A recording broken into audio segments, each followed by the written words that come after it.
Hello guys, welcome to my channel. This is Grace again. Today I'm cooking okra traditional African way, and before we go into the next stage, have a quick peep at my okra prep video. Thank you for watching. Okay guys, the next stage of the cooking is getting some meat that has been pre-boiled or parboiled. You can use beef, mutton, lamb, goat meat, any type of meat you like. So I have a combination of chicken in here. You can see some chicken there, chicken pieces, and also some pieces of meat in here. So the stock, I'm going to add some stock also into the pan, into there, okay, to cook the okra in. So this is a combination okra. It's not a plain okra. Normally sometimes you make some stew separate and then you cook the okra just like that, as it is, just with liquid, just plain water and sea salt. That's about it.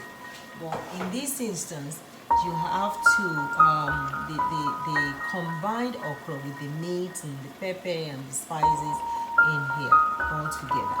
So let's see what we got. Okay, let's add some more chicken. Nice chunky piece in there. Another piece in there. And another piece of chicken and meat. Okay, so we have enough protein in there now. We just need to get on with the next stage. So here I have some red pepper and scotch bonnet pepper. So one scotch bonnet, okay, for that okra, that should be about okay. And just tear off this particular pepper. It doesn't need the chopping board or anything. Add a little bit of liquid, cold water is fine. And this doesn't need onions because onions will wipe out the drawness or the stickiness in the okra. So onions and tomatoes, they are not required for this cooking.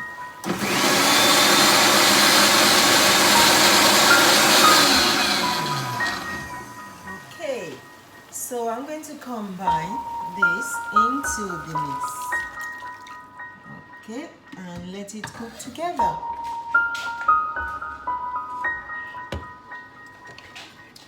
Just going to use the spoon to mix it up. Okay, so we have a good amount of protein in there now. Right, so I'm going to put a lid on this, but before I do that, I'm adding some sea salt to give it some more taste. And something else I need to add into this is what we call crayfish. Dried crayfish has been ground and powdered into this consistency, basically like prawn, dried prawn. Okay, this is what it looks like. It's been picked and cleaned and powdered. So you add that for flavor and extra protein. Right, so we let this carry on cooking. Don't put the lid back on. Okay, move this out of the way. So something else that we need to add is this dry fish. Okay, there is this dry fish, smoked catfish fillet. That's another thing that adds a lot of flavor to this style of cooking. So I'm just going to open the bag and put it all. I'm using the whole of the pack in here. Put it all in the bowl and some on the worktop. Okay, so let's get that out of the way. There we go. Right. I'm going to give it a quick rinse again. Okay. Just taking any form of dirt or impurity, if anything is on there. Just give it a quick rinse. That's all you need.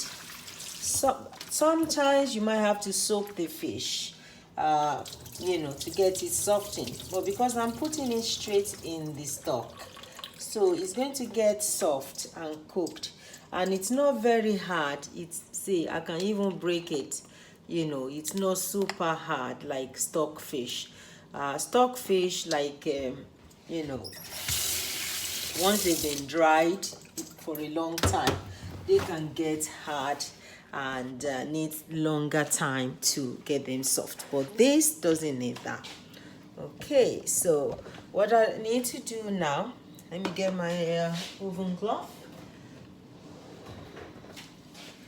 Just one finger necessary. Okay.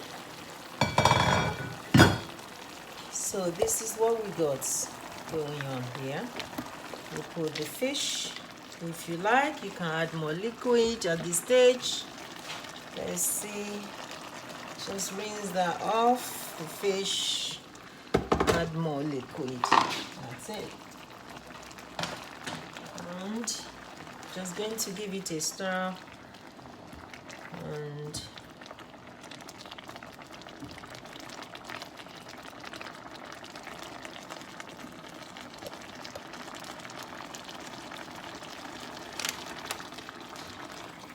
there we go.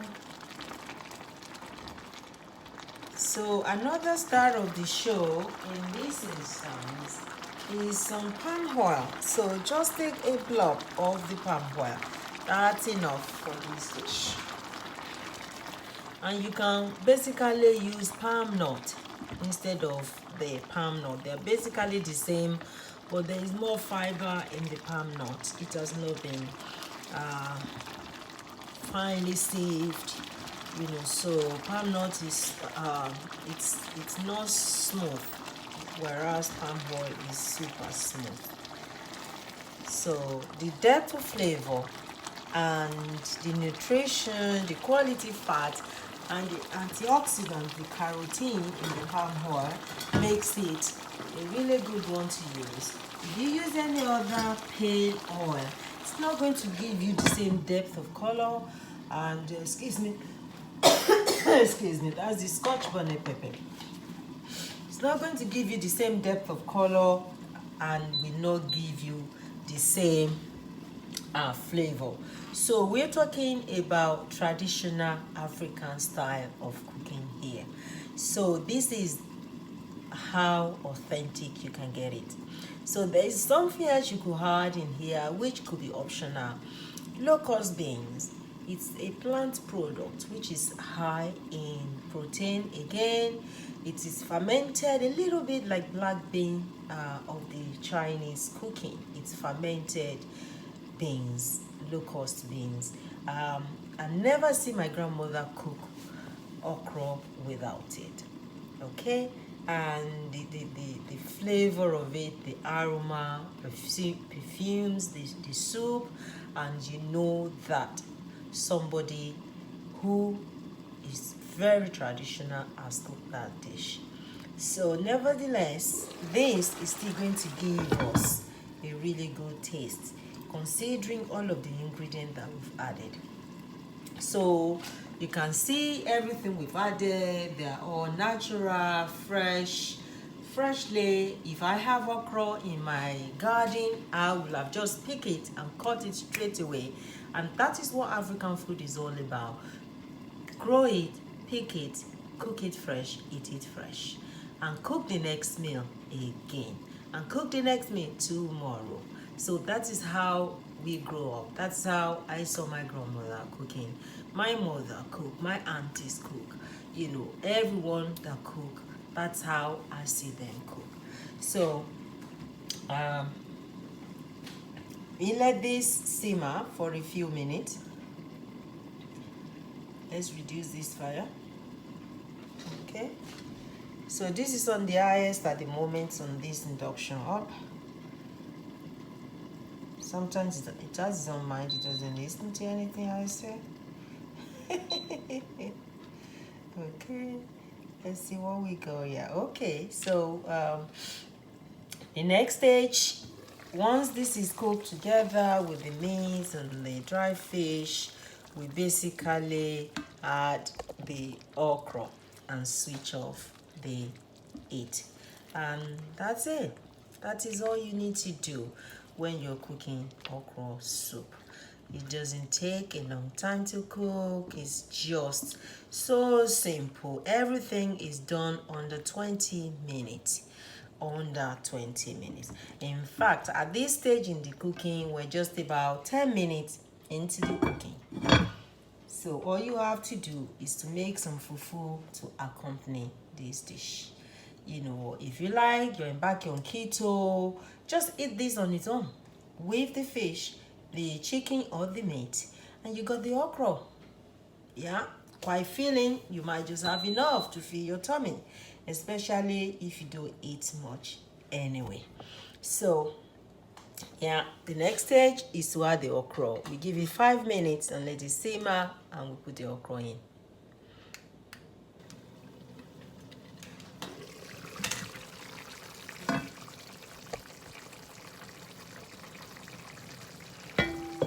So this is the okra we're cooking.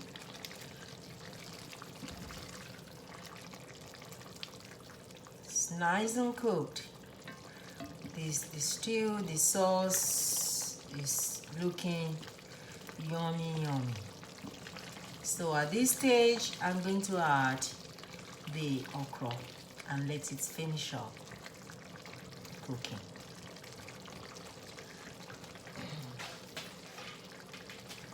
So this is the okra I blended before. Just going to empty it into the whole of there, in there, and bind them together.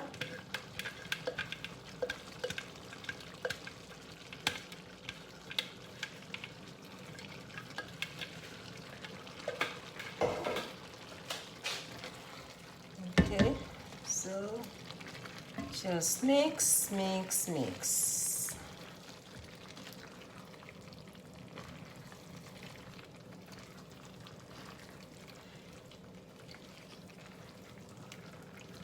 So this is the stage when you can add some liquid into this. If you think it's too thick, which it is at the moment, needs to have some more liquid. So I'm just going to add some liquid and crank up the heat a little bit more. Just need it to be on here for 2 more minutes and it's all done.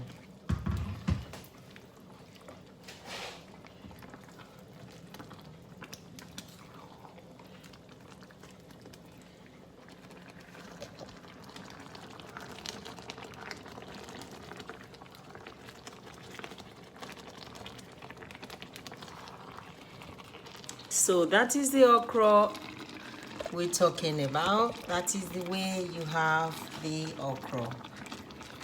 Look at that. That is the stickiness I was explaining.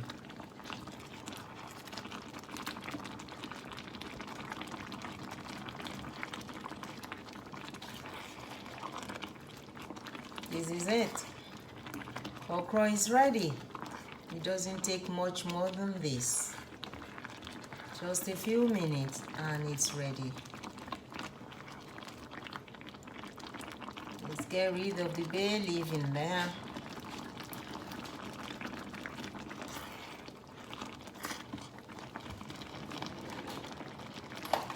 Now, this calls for a taste test, don't you think? Should we have a taste? Let's see what we got. There's a tiny bit of the fish and a tiny bit of the okra.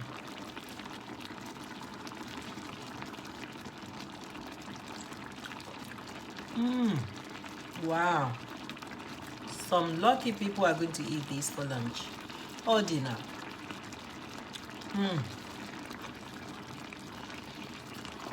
This is incredible, even if I say so myself. I've been cooking for a lot of years, many years. This is absolutely delicious.